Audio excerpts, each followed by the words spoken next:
12 octobre 1943, Fort Custer, Michigan.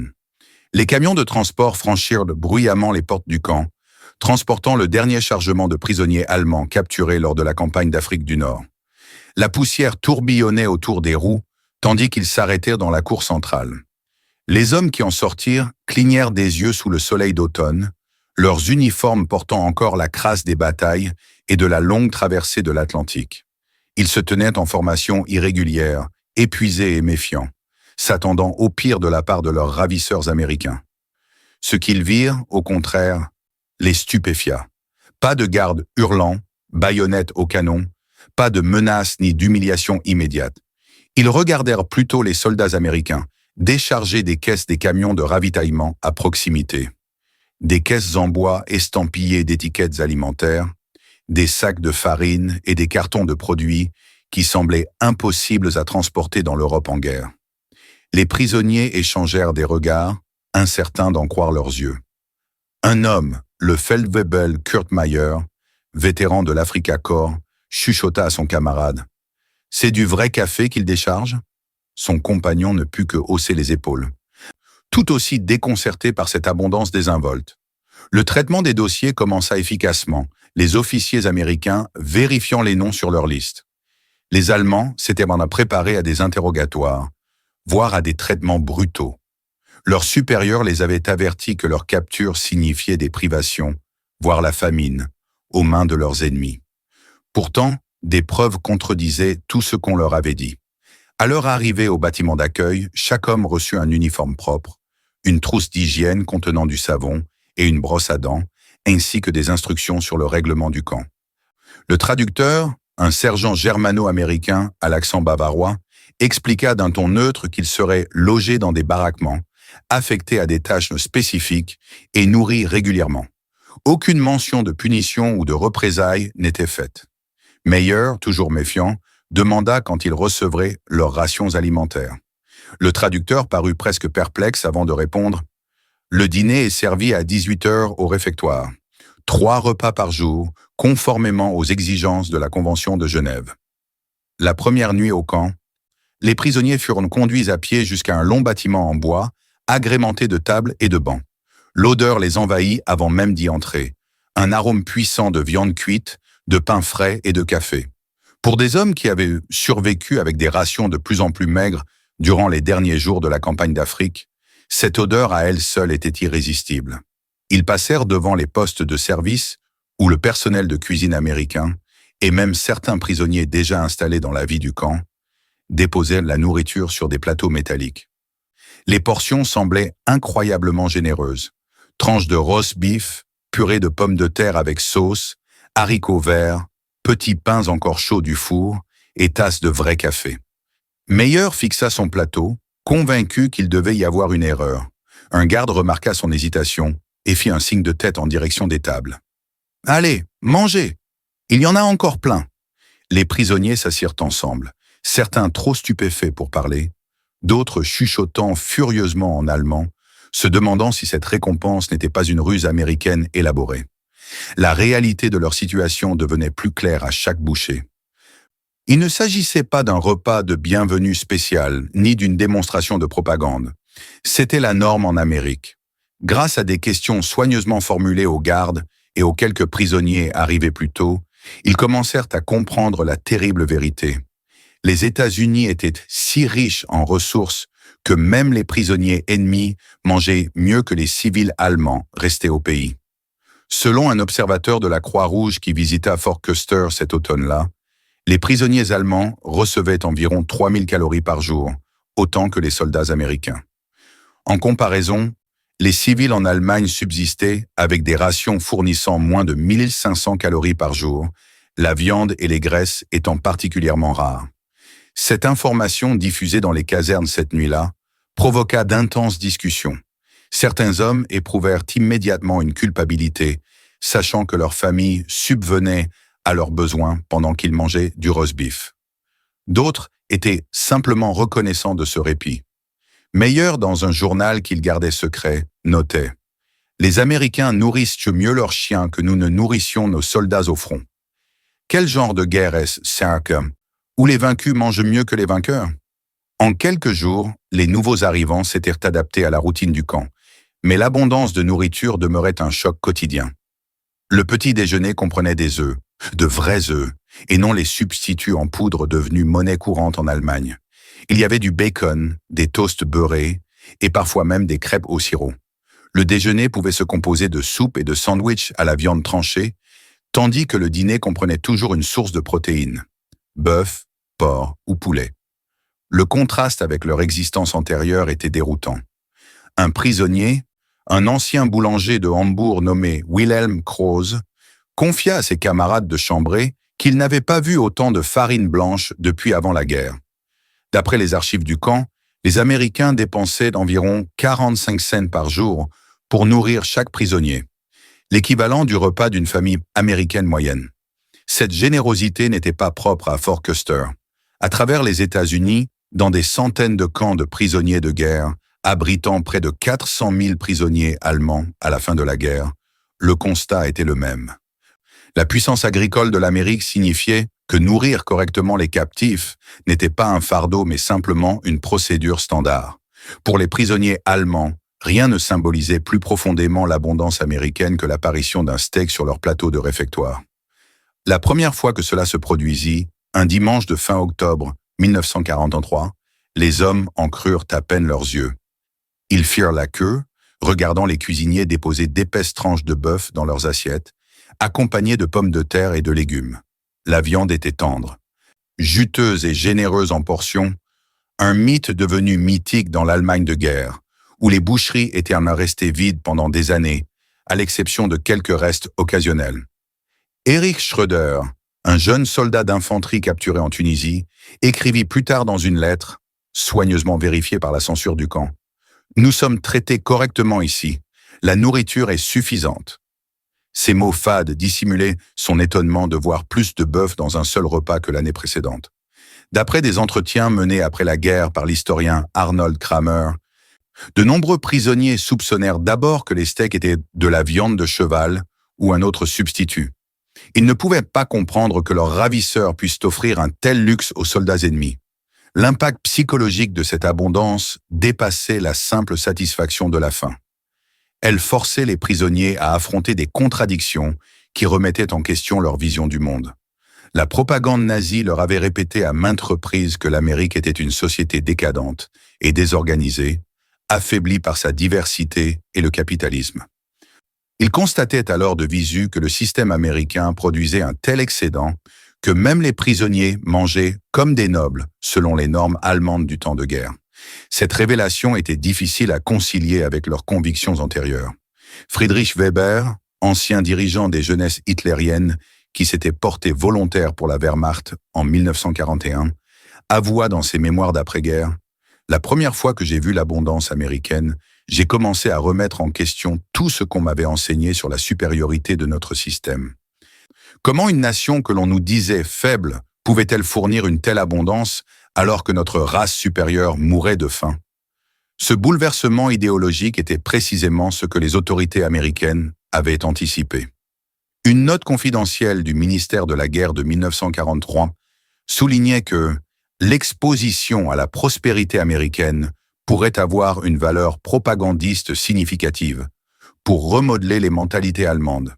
Le steak devint un symbole récurrent dans les récits des prisonniers, mentionnés dans leurs journaux intimes, leurs lettres et leurs souvenirs plus fréquemment que tout autre aspect de la captivité. Il représentait non seulement la nourriture, mais aussi une différence fondamentale dans les capacités nationales. Les forces allemandes avaient pillé les ressources de l'Europe, dépouillé les territoires conquis de nourriture et de ravitaillement, et peinaient toujours à nourrir leur population. Pendant ce temps, l'Amérique produisait un tel excédent agricole que les prisonniers de guerre recevaient des morceaux de bœuf qui auraient été réservés aux plus hauts dignitaires nazis dans leur pays.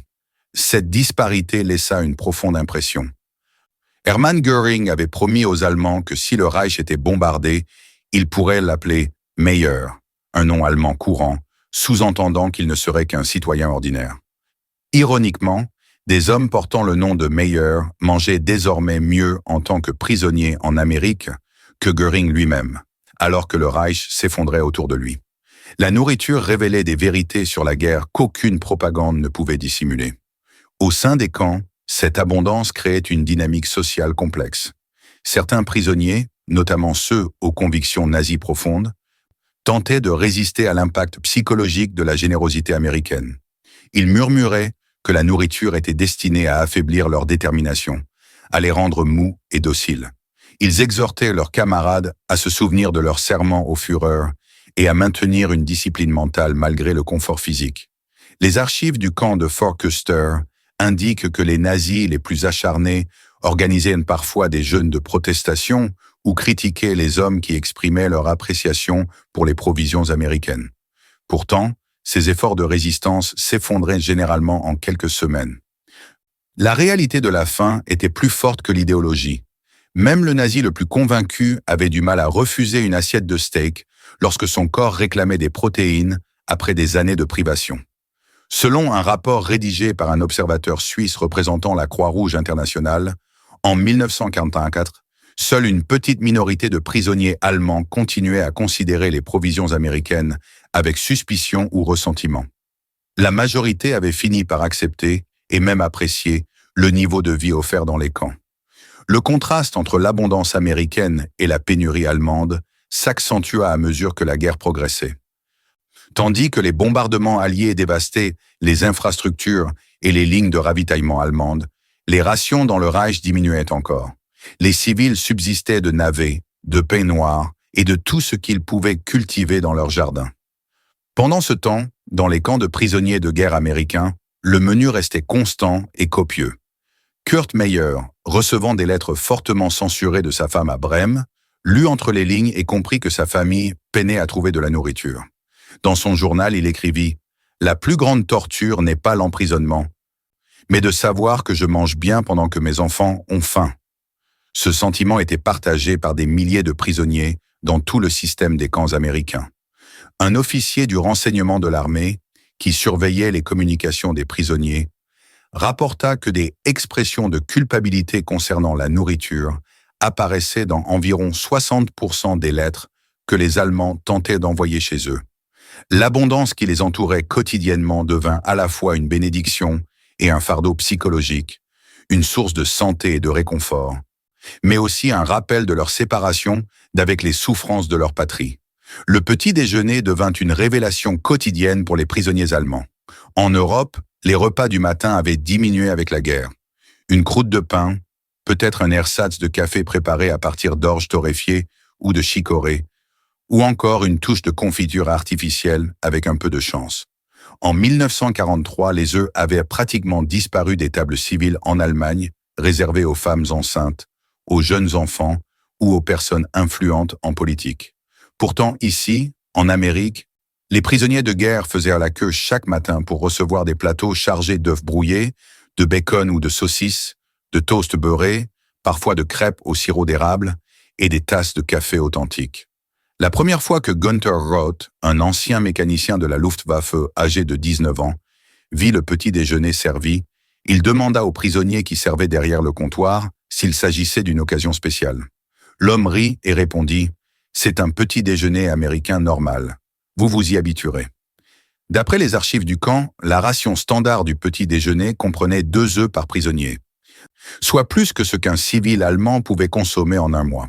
Pour les hommes élevés dans une culture qui valorisait les petits déjeuners copieux, ce rétablissement des traditions du petit déjeuner ressemblait à un retour à la normale au milieu du chaos de la guerre. Les œufs fascinaient particulièrement les prisonniers. Ce plat, devenu quasi mythique sous le Reich, était servi quotidiennement dans les camps américains, préparé de diverses manières, brouillé, frit, dur ou incorporé à la pâte à crêpes. Werner Schmidt, qui avait travaillé comme ouvrier agricole avant la guerre, s'émerveillait de l'échelle industrielle de la production américaine d'œufs. Dans un mémoire publié en 1960, il se rappelait avoir demandé à un employé de cuisine combien d'œufs il préparait chaque matin. La réponse, plus de 600 pour un camp de 300 hommes, semblait impossible à quelqu'un qui connaissait le travail laborieux de collecte des œufs dans les fermes familiales allemandes. L'efficacité agricole américaine représentait une approche totalement différente de la production alimentaire, fondée sur l'abondance plutôt que sur la rareté. Le ministère de la Guerre concluait des contrats avec d'importantes exploitations avicoles capables de livrer des milliers d'œufs aux installations militaires comme aux camps de prisonniers. Ce système continua de fonctionner sans problème malgré les exigences de la guerre mondiale. Un fait qui impressionna les prisonniers allemands pragmatiques et compétents en logistique. Au réfectoire, les conversations au petit déjeuner tournaient souvent autour de comparaisons entre les provisions américaines et les rations de guerre en Allemagne. Les prisonniers les plus âgés, ceux qui se souvenaient de la Première Guerre mondiale et de ses suites, apportaient un contexte historique. Ils se souvenaient du terrible hiver des navets de 1916-1917, où les Allemands se nourrissaient de rutabaga après les mauvaises récoltes de pommes de terre et des pénuries alimentaires persistantes qui avaient ravagé la République de Weimar. Le régime nazi avait promis aux Allemands qu'ils ne souffriraient plus jamais de la faim.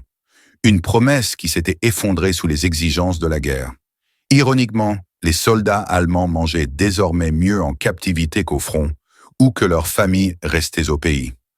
Selon des entretiens menés par la division du contrôle de l'information de l'armée, qui suivait les attitudes des prisonniers, ces comparaisons au petit déjeuner donnaient souvent lieu à des discussions plus larges sur les différences entre les systèmes allemands et américains.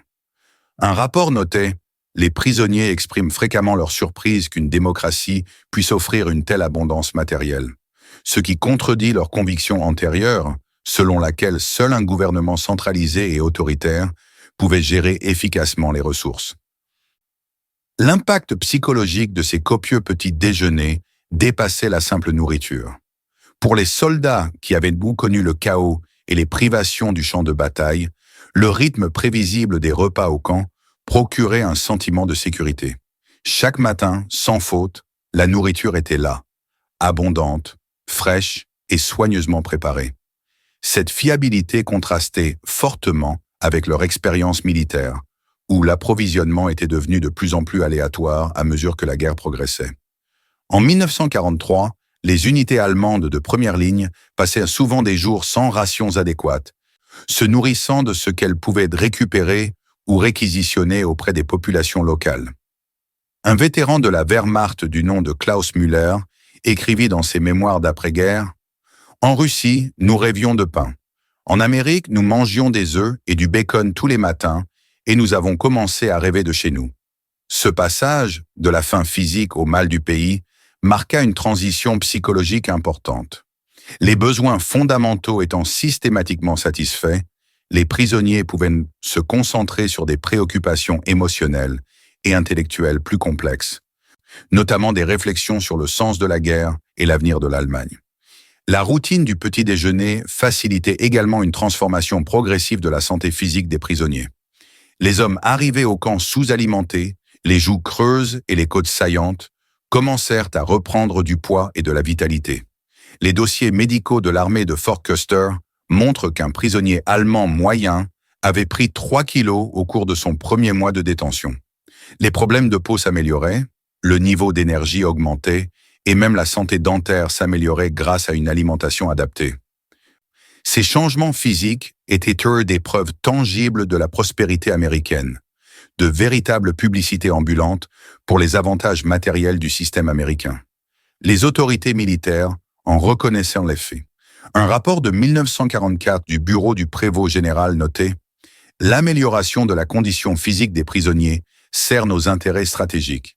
Ces hommes finiront par rentrer en Allemagne avec la preuve tangible des capacités américaines. » Au-delà des considérations stratégiques, cependant, la fourniture d'une nourriture adéquate reflétait l'engagement des États-Unis envers la Convention de Genève et le principe selon lequel même les soldats ennemis méritaient un traitement humain.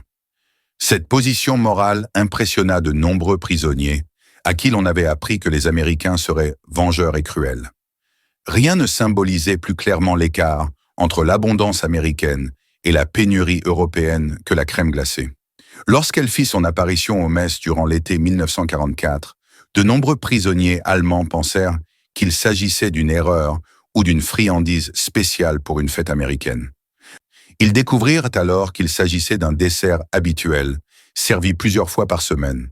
Pour des hommes originaires d'un pays où les produits laitiers étaient sévèrement rationnés depuis 1941, l'idée de crème glacée et de sucre comme offrande occasionnelle semblait presque délibérément extravagante. Otto Lehmann, ancien membre d'équipage de chars capturé en Normandie, se souviendra plus tard. La première fois que j'ai vu de la crème glacée, j'ai pensé que c'était pour les officiers ou les gardes. Lorsqu'ils m'ont tendu un plat, j'ai demandé s'il y avait une erreur. Le serveur, l'air perplexe, a répondu « C'est juste de la glace, mon pote. Juste de la glace, comme si c'était de l'eau ou de l'air. » Des photos tirées des journaux du camp montrent des prisonniers allemands savourant des glaces et apprenant même à préparer eux-mêmes ce dessert dans les cuisines du camp. Ce qui était un luxe rare dans l'Allemagne d'avant-guerre et une impossibilité pendant le conflit était devenu une partie banale de leur vie de captifs.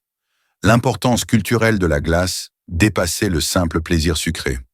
En Allemagne, les desserts occupaient traditionnellement une place particulière, symbole de célébration, gourmandise réservée à Noël ou aux anniversaires. L'approche américaine du dessert, où un produit aussi luxueux que la glace pouvait être une expérience quotidienne, reflétait un rapport à l'abondance fondamentalement différent.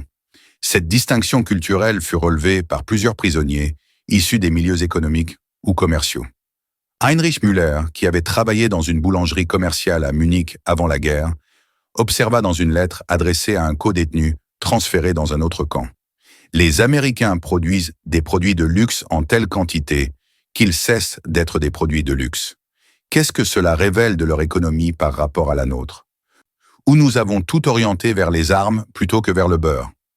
Cette observation contenait une critique économique profonde de la politique « les armes » plutôt que le beurre, de l'Allemagne nazie, qui avait privilégié la production militaire aux biens de consommation et aux investissements agricoles.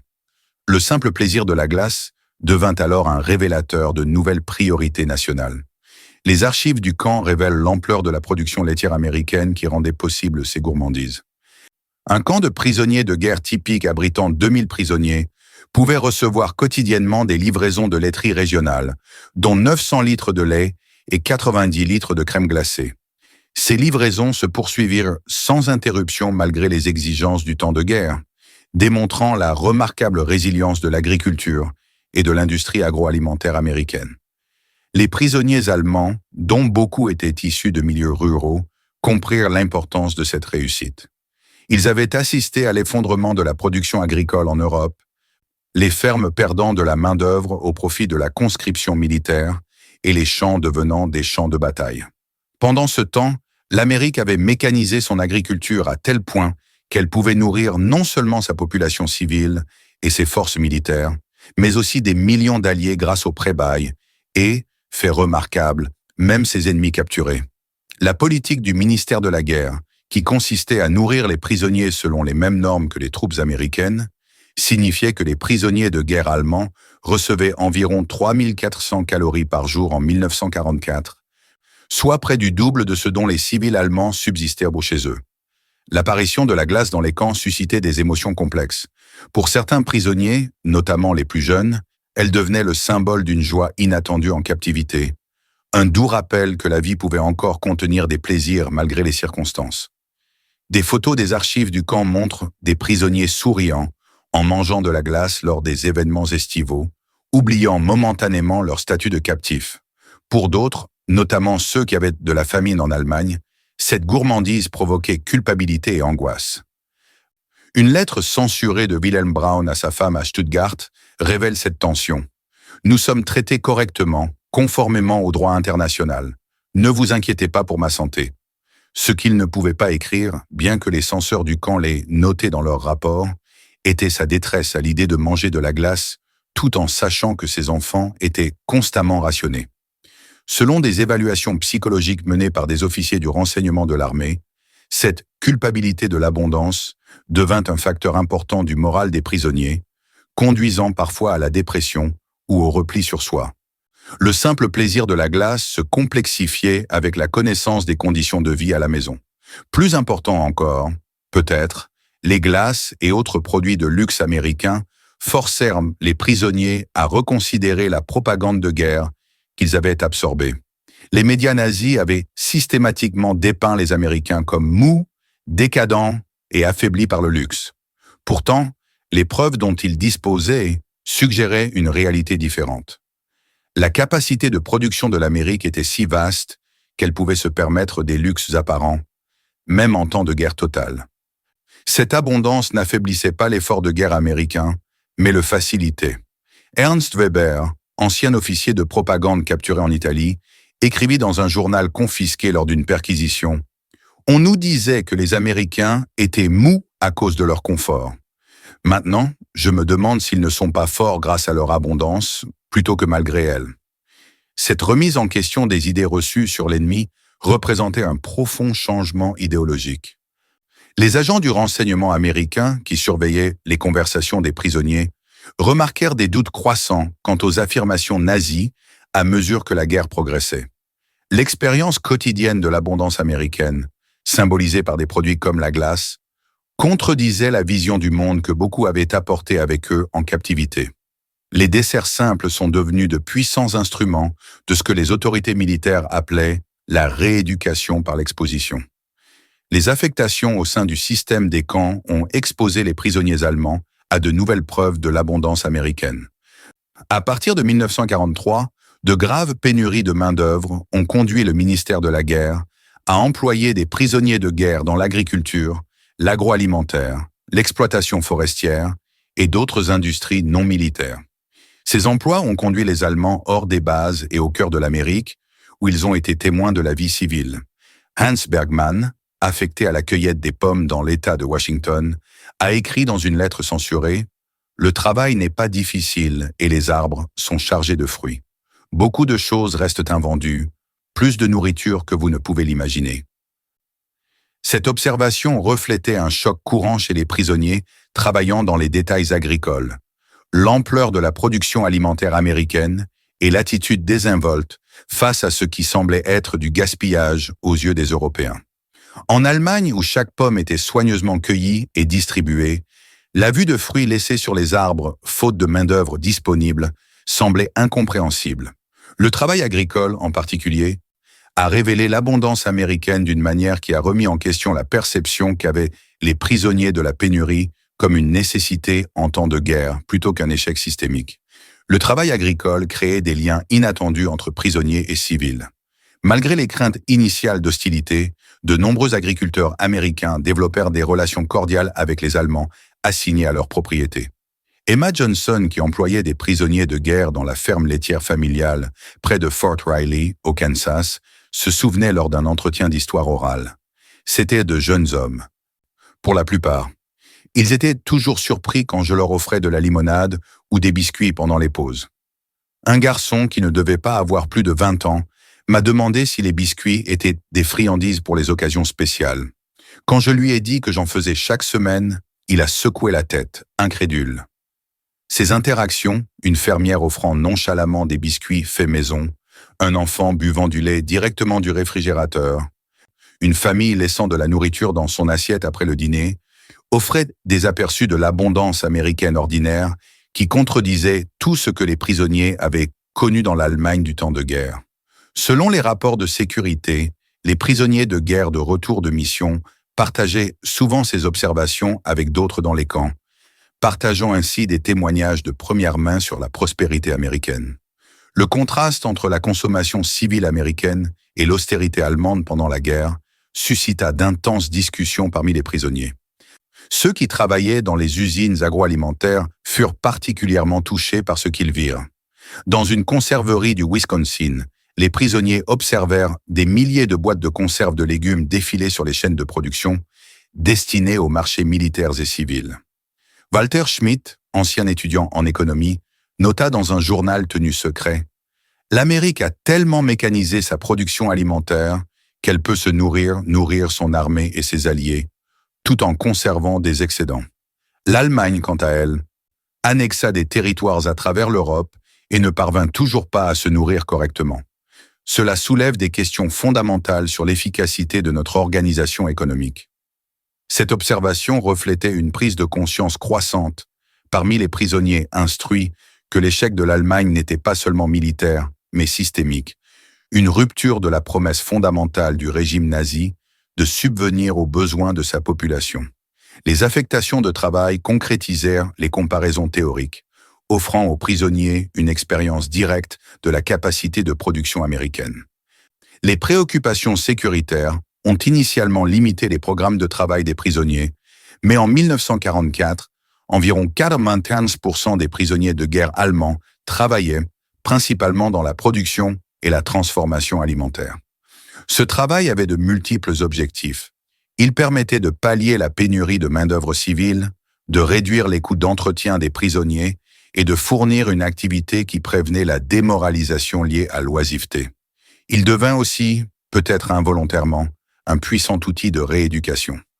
Les prisonniers qui travaillaient aux côtés des Américains étaient témoins non seulement de l'abondance matérielle, mais aussi de relations sociales différentes de celles qu'ils avaient connues dans l'Allemagne nazie. Les propriétaires d'exploitations agricoles travaillaient souvent aux côtés de leurs employés plutôt que de maintenir des hiérarchies rigides. Les femmes dirigeaient les entreprises et supervisaient les travailleurs masculins, y compris les prisonniers, avec une autorité qui contredisait l'idéologie de genre nazi. Les Afro-Américains occupaient des postes impensables pour les minorités du Reich. Un rapport du bureau du prévôt général notait « Les programmes de travail exposent les prisonniers à la dynamique sociale américaine, d'une manière qui remet en question leurs préjugés plus efficacement que toute initiative de rééducation formelle. L'expérience de récolter des cultures qui auraient pu nourrir une population bien nourrie, plutôt que de répondre à des pénuries désespérées, a démontré une différence fondamentale entre les sociétés en guerre. Le système de rémunération du travail des prisonniers renforçait les leçons sur l'abondance américaine. En vertu de la Convention de Genève, les prisonniers de guerre recevaient une compensation pour leur travail, 80 cents par jour, versés en bons échangeables dans les cantines des camps. Ces cantines approvisionnaient en cigarettes, bonbons, articles de toilette et autres petits luxes inaccessibles en Allemagne. Pour de nombreux prisonniers, cela a engendré une autre prise de conscience surprenante. Même captifs, ils disposaient d'un pouvoir d'achat supérieur à celui dont ils avaient bénéficié en tant qu'hommes libres sous le Reich en temps de guerre. Un ancien fantassin du nom de Joseph Müller a exprimé ce paradoxe dans une lettre signalée par la censure du camp. L'étrange vérité, c'est que je peux acheter plus avec mes gains de prison qu'avec ma solde de soldat chez moi. Cette réalité économique, les prisonniers ennemis en Amérique bénéficiaient d'un accès plus large aux biens de consommation que les civils allemands, soulignait l'échec du système économique nazi. Le travail offrait non seulement une exposition à l'abondance américaine, mais aussi les moyens d'y participer, même modestement. Cette expérience concrète d'un modèle économique différent a semé le doute sur un système que de nombreux prisonniers avaient jusque-là accepté sans réserve. Les lettres de famille mettaient douloureusement en lumière le contraste entre l'abondance américaine et le dénuement allemand. En 1944, la situation des civils en Allemagne s'était gravement détériorée, le rationnement alimentaire atteignant des niveaux critiques, les bombardements alliés perturbant les réseaux de transport et la production agricole. Des lettres d'épouses et de parents, fortement censurées, exprimaient néanmoins la situation désespérée par des formulations soignées et des non-dits. Carl Fischer, prisonnier au camp Shelby, dans le Mississippi, reçut une lettre de sa femme à Francfort, qui passa sous les yeux des censeurs allemands et américains. « Nous nous débrouillons du mieux que nous pouvons. Les enfants demandent de vos nouvelles tous les jours. Le petit Hans a grandi, mais pas grossi. Nous pensons à vous à table. » Le message était clair pour Fischer, bien qu'indirectement formulé. Sa famille avait faim. Les archives du camp font état de sa détresse visible après avoir reçu cette lettre. Il s'adressa à un garde pour lui demander s'il pouvait envoyer sa ration alimentaire personnelle en Allemagne. Une requête impossible à satisfaire, mais révélant l'impact psychologique de savoir sa famille souffrir alors qu'il mangeait bien. Des milliers de scénarios similaires se sont déroulés dans le système des camps, tandis que la distribution du courrier créait un pont émotionnel entre les mondes de pénurie et d'abondance. Les réponses des prisonniers à ces lettres révèlent leur angoisse. Les censeurs du camp ont recensé de nombreux cas d'hommes tentant de minimiser leurs conditions de vie lorsqu'ils écrivaient à leurs proches, craignant que la vérité ne fasse qu'aggraver les souffrances de leur famille. Un rapport de Fort Robinson, au Nebraska, notait « Le prisonnier Helmut Weber apprit que sa fille avait été hospitalisée pour malnutrition. Dans sa réponse, il ne fit aucune mention du dîner de steak servi le jour même, évoquant vaguement des repas adéquats et se concentrant sur ses missions. Ces omissions ne représentaient pas seulement des choix personnels, mais un mécanisme d'adaptation collectif. D'après des entretiens menés après leur rapatriement, de nombreux prisonniers avaient conclu un accord tacite. Ils ne décriraient pas en détail l'abondance américaine lorsqu'ils écrivaient à leurs proches. Cette autocensure allait au-delà des restrictions officielles concernant le courrier. Elle reflétait la compréhension des hommes que des descriptions explicites de glace et de steak seraient cruelles pour ceux qui survivaient grâce aux navets et au pain de mie. Leur silence sur la nourriture devint une forme d'attention envers leurs proches éloignés, même s'il créait une rupture dans leur communication. Le fardeau psychologique de cette disparité affectait les prisonniers différemment. Certains réagissaient par une dévotion religieuse accrue, assistant aux offices religieux où ils priaient pour leurs familles restées au pays. D'autres se repliaient sur eux-mêmes ou se repliaient sur eux-mêmes, refusant des privilèges et parfois même de la nourriture par solidarité avec leurs proches éloignés. Les dossiers médicaux du camp Clarinda, dans l'Iowa, font état de plusieurs cas de prisonniers ayant développé des troubles digestifs psychosomatiques après avoir reçu des nouvelles particulièrement pénibles d'Allemagne. Les médecins ont constaté que ces hommes ne présentaient aucune anomalie physique, mais se plaignaient de ne pas pouvoir manger, surtout lorsque les repas étaient particulièrement copieux. Les autorités du camp ont reconnu ce phénomène comme un problème de santé mentale plutôt qu'un problème disciplinaire. Un psychiatre consultant chargé de ces cas a rapporté « Les patients ressentent une culpabilité importante liée à leur situation relativement confortable par rapport aux difficultés rencontrées par leur famille. Cela se manifeste par des symptômes physiques centrés sur la consommation de nourriture. » Le contraste entre abondance et privation devenait littéralement écœurant pour ceux qui en étaient le plus conscients. La Croix-Rouge tenta de combler ce manque en facilitant les envois de nourriture vers l'Allemagne, souvent financés par les revenus du travail des prisonniers. En 1944, de nombreux camps avaient mis en place des programmes permettant aux prisonniers de guerre d'acheter des colis alimentaires standardisés à livrer à des adresses précises en Allemagne.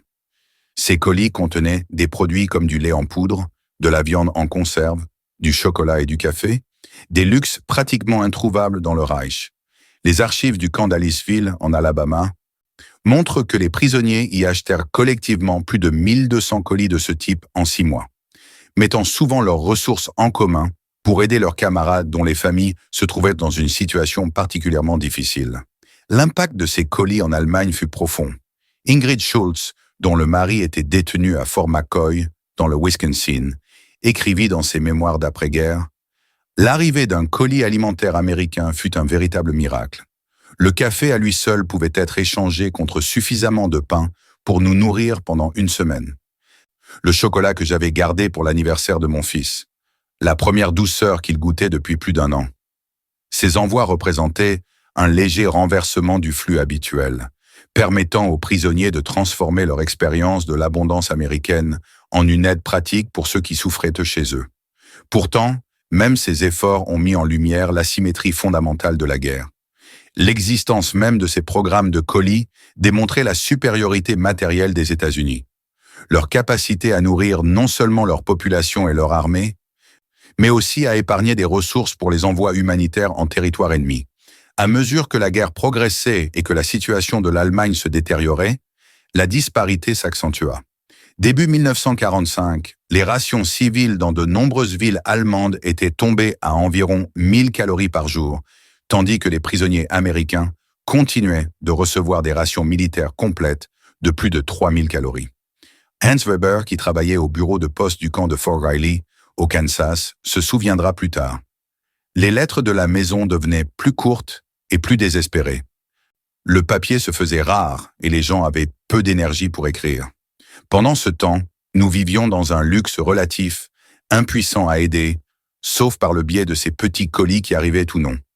Cette douloureuse conscience d'être en meilleure santé physique et mieux nourris que leur propre famille créait une forme singulièrement moderne de souffrance en temps de guerre. Le fardeau du privilège au milieu d'une privation lointaine. L'abondance elle-même est devenue une source d'angoisse lorsqu'elle a été partagée de manière inégale, séparée par la censure, les océans et le fossé infranchissable des conflits mondiaux. En avril 1945, alors que les forces alliées pénétraient plus profondément dans le Reich, les prisonniers allemands des camps américains reçurent des nouvelles qui transformèrent leur rapport à la nourriture. La libération des camps de concentration de Buchenwald, Bergen-Belsen et d'autres endroits révéla l'horreur des atrocités nazies, notamment la famine délibérée de millions de personnes. Les autorités américaines prirent là la décision stratégique de confronter les prisonniers de guerre à ces preuves. Les journaux des camps publièrent des photographies de survivants décharnés et de fosses communes. Des documentaires montrant des scènes de libération furent projetés dans les réfectoires, les lieux mêmes où les prisonniers avaient connu l'abondance américaine. Cette juxtaposition était délibérée et dévastatrice.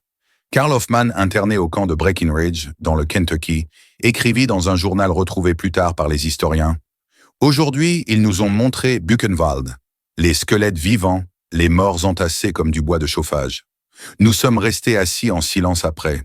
Personne n'a touché à leur dîner. Comment pouvions-nous manger en sachant cela? Certains hommes pleuraient, d'autres avaient l'air malades. Je n'arrête pas de penser. Ils les affamaient pendant que nous mangions du steak et de la glace en Amérique. » Cette confrontation forcée avec les crimes nazis a créé une crise morale chez de nombreux prisonniers qui ont désormais perçu leur expérience de l'abondance dans un contexte plus sombre. Leur confort relatif en captivité contrastait non seulement avec les difficultés des civils en Allemagne, mais aussi avec le génocide délibéré perpétré par le régime qu'ils avaient resservi. Les autorités du camp observaient attentivement les réactions des prisonniers face à ces révélations. Les agents du renseignement enregistraient les conversations et surveillaient les changements de comportement. Un rapport de Fort Custer notait « Suite à la projection des images du camp de concentration, la consommation au réfectoire a diminué d'environ 30% pendant 3 jours. On a observé des prisonniers laisser de la nourriture dans leurs assiettes, chose auparavant rare. Les conversations enregistrées pendant cette période témoignent d'un choc profond et d'une grande incrédulité, suivi de discussions sur la responsabilité collective allemande. Ce schéma se reproduisit dans tout le système camp. Les hommes qui s'étaient plaints de la nourriture américaine ou avaient exprimé des sympathies nazies se turent. D'autres renoncèrent ouvertement à leurs anciennes convictions. Le capitaine de la Wehrmacht, Wilhelm Müller, qui avait maintenu des opinions pro-nazis tout au long de sa captivité, s'adressa à un aumônier américain après avoir visionné les images et lui demanda de faire une déclaration. Selon les notes de l'aumônier, il exprima son horreur face aux crimes commis au nom de l'Allemagne et déclara qu'il comprenait désormais pourquoi Dieu avait permis la défaite de l'Allemagne. Il déclara « Nous méritions de perdre cette guerre. J'ai honte d'avoir porté cet uniforme. » La révélation des atrocités nazies a forcé les prisonniers à reconsidérer non seulement la politique, mais aussi leur cadre moral dans son ensemble. Pour les hommes qui avaient justifié leur service militaire par la défense de la patrie, les preuves des meurtres systématiques perpétrés par le régime qu'ils servaient ont bouleversé leur perception d'eux-mêmes. Les évaluations psychologiques menées durant cette période font état d'une forte augmentation des cas de dépression, d'anxiété et de crise d'identité chez les prisonniers. Un psychiatre du camp Concordia, au Kansas, a rapporté « De nombreux patients expriment une forme de culpabilité existentielle, se demandant comment ils ont pu participer à un système capable de tels crimes. Le contraste entre leur captivité confortable et les souffrances infligées par leur gouvernement crée une angoisse particulière. » La nourriture, autrefois simple source de culpabilité personnelle, en raison des difficultés familiales au pays, est désormais liée à des questions plus vastes de responsabilité nationale. La même abondance qui avait initialement impressionné les prisonniers par la prospérité américaine servait désormais de douloureux rappel de la faillite morale du système qu'ils avaient soutenu. Les repas autrefois appréciés devenaient désormais l'occasion d'une réflexion sur la complicité et la responsabilité. Les autorités américaines exploitèrent cette crise morale dans le cadre de leur stratégie de dénazification.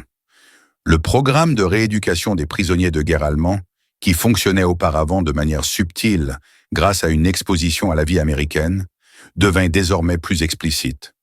Des groupes de discussion spécifiques se formèrent dans les camps, souvent animés par des prisonniers allemands anti-nazis, identifiés et encadrés par des agents du renseignement.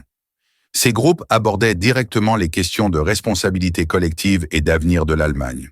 Selon les archives du Bureau du Prévôt général, la participation à ces programmes volontaires augmenta considérablement après les révélations sur les camps de concentration.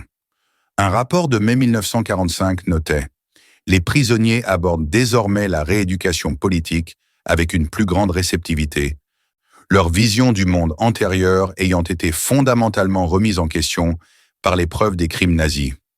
Le contraste entre le traitement humanitaire des prisonniers de guerre par les Américains et celui des victimes des camps par les Allemands offre un puissant cadre moral aux discussions. L'abondance dont ils avaient fait l'expérience en captivité fut repensée non seulement comme une preuve de la prospérité américaine, mais aussi comme la démonstration d'un système de valeurs plus humain, respectueux de la dignité humaine, même en temps de guerre. Avec la capitulation de l'Allemagne en mai 1945, la relation des prisonniers avec l'abondance américaine entra dans une nouvelle phase. Ils n'étaient plus des ennemis, mais des alliés potentiels pour la reconstruction d'une Allemagne démocratique. Les autorités militaires ajustèrent de leur approche en conséquence. Les rations restèrent abondantes, mais les programmes éducatifs mettaient désormais l'accent sur le lien entre valeurs démocratiques et prospérité économique. Hans Weber, qui participa au programme de rééducation à Fort Eustis, en Virginie, se souvint plus tard. Les Américains étaient intelligents. Ils ne se contentaient pas de nous faire la leçon sur la démocratie. Ils nous montraient plutôt le fonctionnement de leur système à travers des exemples pratiques. Nous avions vécu l'abondance américaine de première main. Maintenant, ils nous aidaient à comprendre les fondements économiques et politiques qui ont rendu une telle prospérité possible.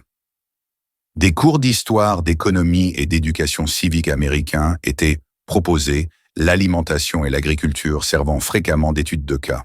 Les prisonniers étudiaient comment les techniques agricoles, les systèmes de distribution et l'économie de marché américain avaient créé l'abondance dont ils avaient été témoins. Cet enseignement était conçu dans un but précis. Ces hommes retourneraient un jour en Allemagne, emportant avec eux non seulement des souvenirs de la prospérité américaine, mais aussi une compréhension des systèmes qu'il avait engendrés. La nourriture les avait d'abord impressionnés par la réussite matérielle de l'Amérique. Elle est désormais devenue une porte d'entrée pour comprendre ses fondements idéologiques. Le rapatriement commença progressivement en 1945 et s'accéléra tout au long de l'année 1946, ramenant les prisonniers allemands dans une patrie transformée par la défaite. Ils quittèrent de l'abondance des camps américains pour une Allemagne où la pénurie alimentaire avait atteint des niveaux critiques. Le contraste était saisissant, même pour les hommes qui avaient reçu des lettres décrivant les conditions de vie au pays. Werner Schmidt, de retour à Brême en octobre 1945, écrivit dans ses mémoires « J'avais volontairement maigri dans les semaines précédant le rapatriement, mangeant moins à chaque repas, essayant de me préparer. Pourtant, je n'étais pas préparé à ce que je découvrais. Les gens se déplaçaient lentement, économisant leur énergie. Leurs vêtements pendaient à de fines carcasses. Ma sœur ne me reconnut pas tout de suite. J'étais trop en bonne santé, trop bien nourri pour être un prisonnier de retour. » Ce décalage entre la condition physique des prisonniers et celle de la population qu'ils rejoignaient créa une tension immédiate. Dans les ruines de l'Allemagne d'après-guerre, leur apparence robuste les désignait comme différents, privilégiés, en quelque sorte à l'écart de la souffrance collective. Selon des enquêtes menées par les autorités d'occupation américaines, de nombreux prisonniers de guerre de retour au pays ont déclaré s'être vus poser des variantes de cette même question amère par des civils. Les Américains ont-ils mieux traité nos ennemis qu'ils ne nous traitent maintenant? Les traces physiques de l'abondance américaine demeuraient visibles sur le corps des anciens prisonniers. La plupart revenaient avec un poids et une masse musculaire qui les rendaient immédiatement identifiables parmi la population mal nourrie. Les examens médicaux effectués par les médecins allemands durant cette période soulignaient fréquemment la meilleure santé des rapatriés des camps américains par rapport aux civils et aux soldats revenant de captivité soviétique. Le docteur Klaus Müller, travaillant dans un centre de traitement à Francfort, remarquait dans ses dossiers « Les anciens prisonniers de guerre américains ne présentent généralement aucun signe de malnutrition, ont un bon tonus musculaire, une peau saine et une bonne dentition. Ils semblent avoir bénéficié d'une alimentation constante et de qualité tout au long de leur captivité. Cela crée un contraste frappant. et parfois dérangeant avec la population locale qu'ils rejoignent. Cette disparité visible compliquait la réintégration. Dans les communautés où la nourriture restait sévèrement rationnée, le retour d'anciens soldats bien nourris suscitait parfois du ressentiment plutôt que de la joie. Pour les hommes qui avaient aspiré à rentrer chez eux tout au long de leur captivité, cet accueil froid ajoutait une dimension de déracinement psychologique supplémentaire.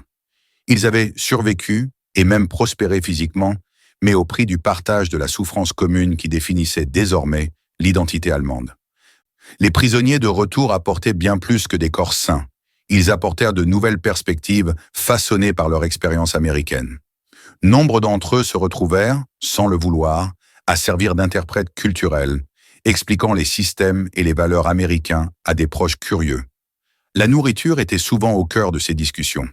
Dieter Hoffmann, qui avait travaillé dans les cuisines des camps au Texas, raconta lors d'un entretien d'histoire orale comment ses connaissances devinrent précieuses.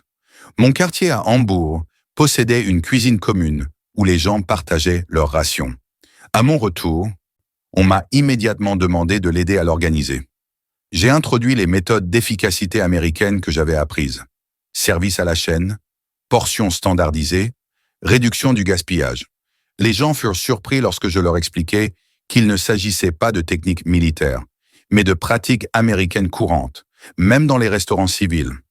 Ce transfert de connaissances constituait une conséquence imprévue du programme des prisonniers de guerre.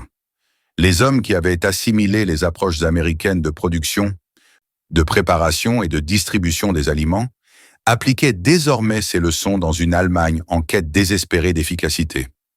Leur expérience directe de l'abondance leur donna de la crédibilité pour discuter d'approches économiques alternatives en période de pénurie intense. L'impact psychologique du retour à la pénurie, après avoir connu l'abondance, a engendré des réactions émotionnelles complexes. De nombreux anciens prisonniers ont fait part de sentiments de culpabilité, de dépression et de bouleversement lors de leur rapatriement. Heinrich Weber, de retour à Munich début 1946, écrivait à un ancien camarade de camp émigré au Canada « L'adaptation la plus difficile n'est pas les ruines ni même la faim, mais le rétrécissement des perspectives. En Amérique, même prisonniers, nous pouvions imaginer l'abondance future. Nous la voyons partout. Ici, les gens ne voient pas au-delà du prochain repas. La pénurie anéantit non seulement les corps, mais aussi l'espoir lui-même. » Cette observation soulignait comment l'exposition à l'abondance américaine avait fondamentalement modifié la compréhension de ces hommes du possible. Ils avaient constaté de visu que la pénurie n'était pas inévitable, que les systèmes pouvaient produire l'abondance même en temps de guerre. Cette connaissance était à la fois un fardeau et un cadeau. Elle a engendré une insatisfaction face aux conditions présentes, mais aussi la foi en une possible reprise. D'après les entretiens menés par les autorités d'occupation, les anciens prisonniers de guerre exprimaient systématiquement une opinion plus optimiste quant aux perspectives économiques à long terme de l'Allemagne que ceux restés en Europe pendant toute la guerre. Leur expérience de l'abondance américaine les avait convaincus que la prospérité pouvait être reconstruite. Alors que l'Allemagne entrait dans le rude hiver de la faim de 1946-1947, alors que les pénuries alimentaires atteignaient leur apogée d'après-guerre, les anciens prisonniers devinrent souvent des relais importants pour les programmes d'aide américains. Leur connaissance de l'anglais, des coutumes américaines et des systèmes de distribution alimentaire en faisaient de précieux intermédiaires entre les autorités d'occupation et les populations locales. Lorsque les États-Unis mirent en place le vaste programme de Colis Care, permettant aux Américains d'envoyer des colis alimentaires standardisés aux civils allemands, de nombreux anciens prisonniers de guerre servirent de distributeurs et d'interprètes locaux. Karl Müller, qui avait passé 2 ans au camp de Breckinridge, dans le Kentucky, devint officier de liaison pour l'aide alimentaire à Francfort. Dans un rapport aux autorités d'occupation, il écrivit « Les produits contenus dans les colis Care, lait en poudre, viande en conserve, chocolat, nous sont familiers, à nous, anciens prisonniers. Nous comprenons leur préparation et leur valeur. Plus important encore, nous pouvons expliquer aux bénéficiaires que ces colis ne représentent pas seulement de la charité, mais l'abondance normale de la vie américaine. Nous qui avons mangé dans les réfectoires américains pouvons témoigner que ces aliments y sont ordinaires, et non des produits de luxe spécialement préparés pour l'aide. » Ce contexte a permis aux Allemands bénéficiaires de l'aide de la comprendre non pas comme une générosité exceptionnelle, mais comme une part de l'abondance américaine normale. Exactement ce que les prisonniers avaient connu dans les camps. Les anciens prisonniers de guerre sont ainsi devenus des traducteurs culturels de l'abondance américaine, contribuant à inscrire l'aide étrangère dans une compréhension plus large des différentes possibilités économiques. L'influence durable de l'abondance américaine sur les anciens prisonniers allemands s'est étendue bien au-delà de l'immédiat après-guerre. Alors que l'Allemagne de l'Ouest entrait dans son miracle économique dans les années 1950, les hommes ayant vécu l'expérience des modes de consommation américains devinrent souvent des participants enthousiastes de la nouvelle économie de consommation. Les études marketing menées par des entreprises allemandes durant cette période indiquaient fréquemment que les ménages dirigés par d'anciens prisonniers de guerre américains se montraient plus réceptifs aux nouveaux produits alimentaires, en particulier ceux qu'ils avaient découverts dans les camps. L'introduction de la crème glacée comme produit de grande consommation en Allemagne de l'Ouest, par exemple, trouva une clientèle avide parmi les hommes qui y avaient moins pris goût en captivité. Helmut Fischer, qui ouvrit l'une des premières épiceries libre-service de Munich en 1952, fit explicitement mention de son expérience de prisonnier de guerre américain. À la cantine du camp, j'ai vu comment les Américains organisaient la vente au détail, l'efficacité de la sélection, l'abondance du choix, la liberté de choix du client. Avec la fin du rationnement alimentaire, je savais que les Allemands adopteraient ce modèle. Sa prédiction se révéla exacte. Les marchés libre-service ont rapidement remplacé les commerces traditionnels au comptoir dans toute l'Allemagne de l'Ouest, apportant avec eux l'abondance et la variété à l'américaine. D'anciens détenus, déjà habitués à ce mode d'achat dans les cantines des camps, ont été parmi les premiers à l'adopter et ont contribué à normaliser cette nouvelle approche. Les attitudes politiques des anciens prisonniers ont également révélé des tendances distinctes, corrélées à leur expérience américaine. Une enquête menée par l'Université de Francfort au milieu des années 1950 a révélé que les hommes ayant été détenus dans des camps de prisonniers de guerre américains exprimaient un soutien nettement plus fort à l'économie de marché et aux institutions démocratiques que les groupes de comparaison, y compris ceux ayant été prisonniers dans d'autres pays alliés. Le professeur Werner Müller, qui a dirigé l'étude, a conclu « Une exposition prolongée à l'abondance matérielle américaine a laissé des impressions durables sur le lien entre les systèmes économiques et la qualité de vie. Ces hommes ont été témoins directs que le capitalisme pouvait engendrer une prospérité généralisée plutôt qu'une simple concentration de richesses, contredisant ainsi les discours nazis et communistes. Cet impact idéologique a été particulièrement significatif au début de la guerre froide, lorsque l'Allemagne de l'Ouest était en première ligne dans le conflit entre les systèmes économiques. Les anciens prisonniers sont souvent devenus d'ardents défenseurs de l'alignement occidental, soulignant leur expérience personnelle de l'abondance américaine comme preuve de l'interdépendance entre démocratie et prospérité. Leur témoignage avait un poids particulier, car ils étaient au départ ennemis et non prédisposés à admirer les systèmes américains. Les souvenirs culinaires sont devenus de puissants points d'ancrage pour des récits plus vastes sur l'expérience de la guerre. Les projets d'histoire orale menés auprès d'anciens prisonniers de guerre ont systématiquement révélé que les descriptions des repas américains occupaient une place centrale dans leurs souvenirs, souvent mentionnés avant les détails de la capture, des conditions de vie dans les camps, voire de la libération. Friedrich Weber, interviewé dans le cadre du projet sur les vétérans du musée historique allemand en 1985, a consacré près de 15 minutes à décrire son premier petit déjeuner en captivité avant que l'intervieweur ne puisse l'orienter vers d'autres sujets. Ce schéma reflétait le profond impact psychologique de l'abondance vécue en période de privation extrême. Pour beaucoup, les souvenirs culinaires ont servi de point de départ à des réflexions plus complexes sur le sens de la guerre et la transformation de l'Allemagne. Weber a poursuivi son entretien. Comprendre pourquoi les Américains pouvaient mieux nourrir leurs prisonniers que nous ne nourrissions notre propre peuple impliquait de remettre en question tout le système que nous avions soutenu. Les œufs et le bacon n'étaient alors pas seulement de la nourriture, ils étaient la preuve qu'on nous avait menti sur la faiblesse américaine.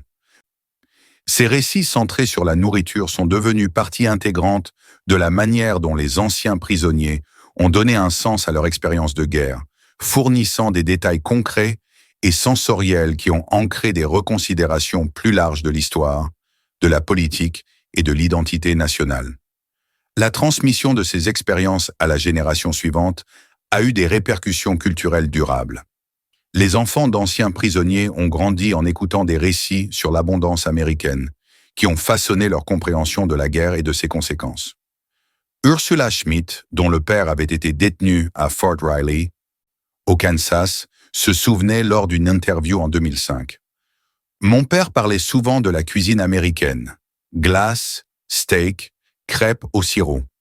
Enfant, dans les années 1950, lorsque ces produits ont commencé à apparaître dans les magasins allemands. Il nous les achetait comme friandises, racontant comment il les avait goûtés pour la première fois en tant que prisonnier.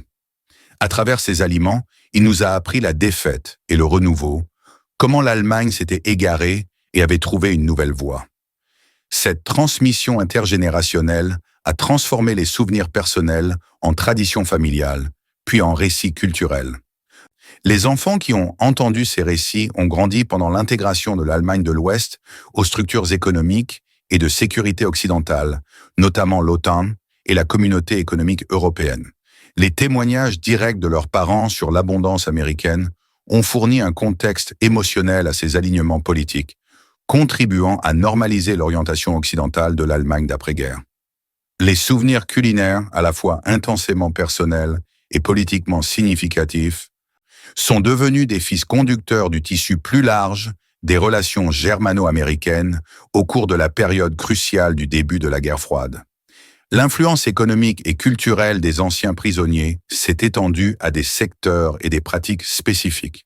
Les hommes ayant travaillé dans les cuisines des camps américains ou dans des installations agricoles ont rapporté des connaissances techniques qui ont influencé la production alimentaire allemande. Horst Müller, qui avait cueilli des pommes dans l'État de Washington pendant sa détention, est retourné dans son verger familial à Baden avec de nouvelles idées sur la culture, le stockage et la commercialisation. Dans une interview accordée à une revue agricole en 1962, il a expliqué « En Amérique, j'ai vu les vergers considérés comme des systèmes de production efficaces plutôt que comme des exploitations familiales traditionnelles. Leur méthode produisait plus de fruits avec moins de main-d'œuvre. Après la guerre, lorsque j'ai repris notre verger, j'ai mis en œuvre ces techniques. Des arbres plus grands et espacés pour un accès mécanique, une taille systématique, des installations de stockage modernes. Notre productivité a triplé.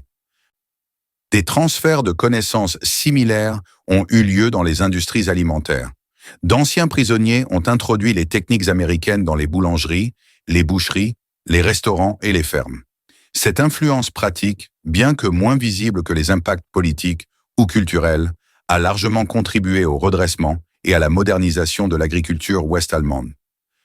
Le rôle inattendu des prisonniers en tant qu'agents de transfert de technologie a démontré comment la captivité s'était transformée en opportunité. Leur exposition à l'abondance américaine leur a fourni non seulement des souvenirs, mais aussi des connaissances exploitables qui ont aidé à reconstruire les systèmes alimentaires allemands après la dévastation de la guerre. 14 décembre 1995. Une salle de bal d'un hôtel de Cincinnati, dans l'Ohio. L'ancien prisonnier de guerre allemand Kurt Meyer, aujourd'hui âgé de 75 ans, se tenait devant un rassemblement inhabituel, des vétérans américains qui avaient été ses ravisseurs. Accompagnés de leur famille, il s'agissait d'une réunion organisée par l'American Ex-POW Guards Association, réunissant d'anciens ennemis désormais unis par une histoire commune. Meyer, dans un anglais soigné, s'adressa à la salle silencieuse. « Il y a 50 ans, vous nous avez montré quelque chose que nous n'attendions pas, l'humanité. Nous sommes venus à vous, en ennemis vaincus, attendant le châtiment. Au lieu de cela, vous nous avez donné à manger quand notre peuple avait faim, un abri quand nos villes étaient en ruine, et du respect quand nous ne le méritions pas. Le steak et la glace que nous avons mangés dans vos camps n'étaient pas que de la nourriture. C'était notre premier aperçu d'un monde différent. » Sa voix se brisa légèrement lorsqu'il poursuivit. « À mon retour en Allemagne, j'emportai l'Amérique avec moi, non seulement dans mon estomac, mais aussi dans mon esprit. Ce que j'ai appris à vos tables a contribué à reconstruire mon pays. Aujourd'hui, Allemands et Américains sont de nouveau réunis à la même table, non plus comme ravisseurs et captifs, mais comme alliés et amis. À la fin de son discours, anciens gardiens et prisonniers se levèrent pour applaudir, nombre d'entre eux essuyant des larmes. Cette scène émouvante, relayée par la presse locale, marquait l'aboutissement d'une transformation remarquable. De l'hostilité du temps de guerre à la réconciliation d'après-guerre, la nourriture servant de nourriture, au sens propre comme au sens figuré, à une nouvelle relation. La réconciliation illustrée par ces retrouvailles reflétait des schémas plus larges des relations germano-américaines d'après-guerre, où d'anciens adversaires devinrent de proches alliés.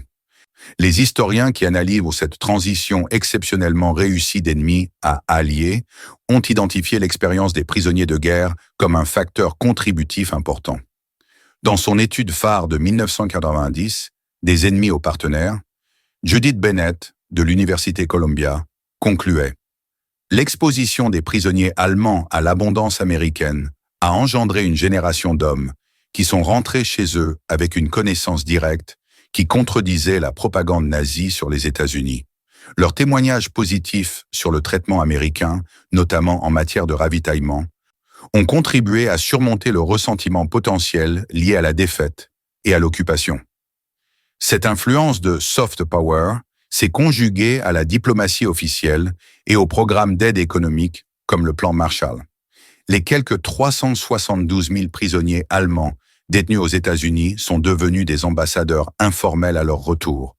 Leurs témoignages personnels sur l'abondance américaine étant porteurs d'une authenticité que la propagande officielle n'a jamais pu atteindre. Leur expérience a démontré comment le traitement humanitaire des prisonniers pouvait produire des avantages diplomatiques à long terme, transformant un ressentiment potentiel en appréciation, voire en admiration. L'héritage de ces affrontements en temps de guerre s'est inscrit dans la mémoire institutionnelle des deux camps. La doctrine militaire américaine a intégré les enseignements du programme allemand de prisonniers de guerre, reconnaissant qu'un traitement humain, notamment une alimentation adéquate, procurait des avantages tant moraux que pratiques. Une étude de l'Army War College de 1985 notait: l'expérience des prisonniers de guerre allemands a démontré que la satisfaction des besoins humains fondamentaux, notamment par une alimentation adéquate, a réduit les problèmes de discipline, augmenté la productivité au travail et créé une bonne entente durable au service des objectifs de politique étrangère de l'après-guerre. Ces enseignements ont influencé les approches américaines des conflits ultérieurs, bien que leur application n'ait pas toujours été systématique.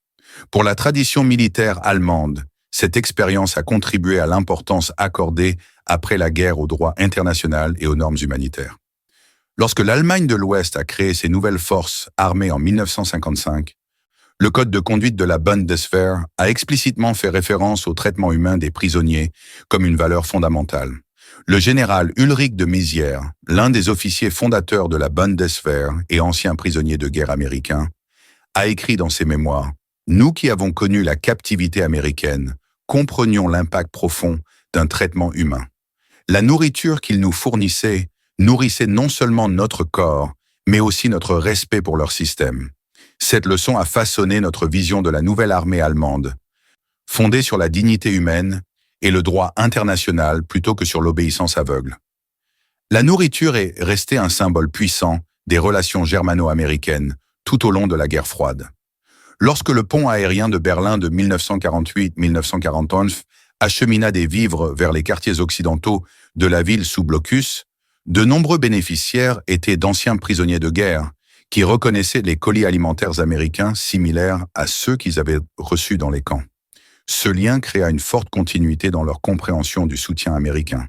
Wilhelm Schmidt, qui avait été prisonnier au Texas avant de retourner à Berlin, écrivit dans son journal pendant le pont aérien: « La livraison d'aujourd'hui apportait des œufs en poudre, du lait, du café et du chocolat, exactement ce que nous recevions à la cantine du camp.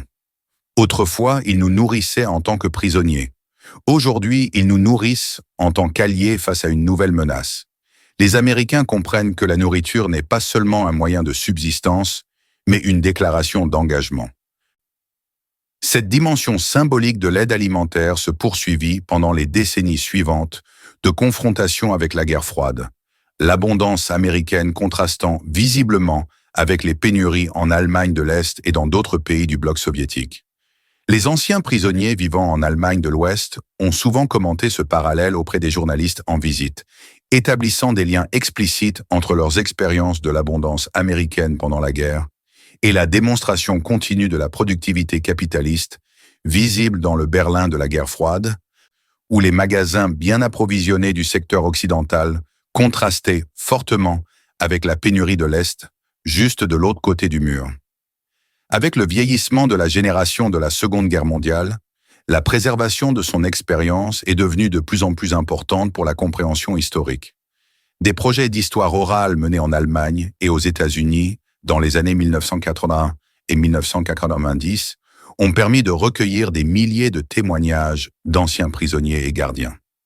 Ces récits ont systématiquement mis en avant la nourriture comme un souvenir central, démontrant à quel point l'expérience de l'abondance américaine avait profondément marqué la conscience des prisonniers. La collection Kriegsgefangenschaft, captivité de guerre du musée historique allemand, comprend plus de 200 heures d'entretien où les descriptions de repas américains sont remarquablement cohérentes et détaillées. Des hommes septuagénaires et octogénaires se souvenaient avec une parfaite clarté du goût de leur première glace, du choc de voir des œufs servis quotidiennement, de la culpabilité et du plaisir de manger un steak tout en sachant que leurs familles avaient faim. Ces souvenirs culinaires ont ouvert la voie à une réflexion plus large sur le sens de la guerre et la transformation de l'Allemagne. Comme l'a déclaré un ancien prisonnier, Hans Müller, lors d'une interview en 1992, « Dans le camp américain, j'ai appris que tout ce qu'on nous avait dit était faux. Leur force ne résidait pas dans la brutalité, mais dans l'abondance. Leur système produisait non seulement des armes, mais aussi du beurre, suffisamment même pour les ennemis. Cette compréhension m'a aidé à accepter notre défaite, non pas comme une humiliation, mais comme une opportunité pour l'Allemagne de trouver une meilleure voie. » De tels témoignages, conservés dans des archives et diffusés dans des documentaires, ont permis que la leçon de l'abondance américaine survive à la génération qui en a fait l'expérience directe. L'héritage ultime de cette rencontre avec la cuisine américaine en temps de guerre se mesure à la transformation remarquable des relations germano-américaines au cours des décennies suivantes. D'ennemis acharnés lors des 2 guerres mondiales à alliés indéfectibles au sein de l'OTAN, les relations ont évolué avec une rapidité et une profondeur inhabituelles. Si de nombreux facteurs ont contribué à cette réconciliation, les expériences positives des prisonniers allemands en Amérique ont jeté les bases d'une bonne entente durant la période critique du début de l'occupation. Lorsque le général Lucius Clay, gouverneur militaire de la zone américaine, a mis en œuvre des politiques visant à reconstruire l'Allemagne plutôt qu'à la punir, ces efforts ont trouvé un public réceptif parmi les anciens prisonniers de guerre qui avaient déjà fait l'expérience directe de la générosité américaine. Leur volonté de collaborer avec les autorités d'occupation, influencées par leur expérience de captivité, a contribué à faciliter la transition démocratique de l'Allemagne. Lorsque la souveraineté officielle de l'Allemagne de l'Ouest a été rendue en 1955, des milliers d'anciens prisonniers occupèrent des postes dans toute la société, au sein du gouvernement, des entreprises, de l'éducation et de la culture, où leur vision généralement positive de l'Amérique a influencé le développement institutionnel et l'opinion publique. Les graines semées dans les réfectoires des camps, où les ennemis partagèrent le pain ensemble pendant le conflit le plus destructeur de l'humanité, ont finalement porté leurs fruits, donnant naissance à l'une des réconciliations d'après-guerre les plus réussies de l'histoire. Le steak, les œufs et la glace servis aux ennemis vaincus sont devenus, rétrospectivement, des investissements dans un avenir pacifique, démontrant comment répondre aux besoins humains fondamentaux avec dignité pouvait transformer les ennemis en amis et reconstruire un continent dévasté par la guerre.